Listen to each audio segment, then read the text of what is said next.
ବାପାଙ୍କ ମୃତ୍ୟୁ ପରେ ତାଙ୍କ ସ୍ଥାନରେ ଚାକିରି ଦେବା ପାଇଁ 6 ବର୍ଷ ଧରି ଜିଲ୍ଲାପାଳଙ୍କ କାର୍ଯ୍ୟାଳୟକୁ ଧାଇଁ ନିରାଶ ହେବା ପରେ ବାଙ୍କିର ଅମିୟ ରଞ୍ଜନ ସିଂ ନାମକ ଜଣେ ଯୁବକ ଆଜି ନିଜ ଦେହରେ ପେଟ୍ରୋଲ ଢାଳି ନିଆଁ ଲଗାଇ ଦେଇଛନ୍ତି।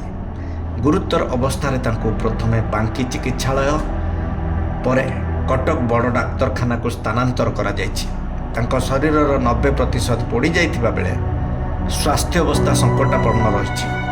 ବାଙ୍କି ବ୍ଲକ ଓସ୍ତିଆ ପଞ୍ଚାୟତ ବିଷ୍ଣୁପୁର ଗ୍ରାମର ଅମିୟ ରଞ୍ଜନ ସିଂଙ୍କ ବାପା କ୍ଷୁଦ୍ର ଜଳସେଚନ ବିଭାଗରେ କାର୍ଯ୍ୟରତ ଥିବାବେଳେ ମୃତ୍ୟୁ ଘଟିଥିଲା।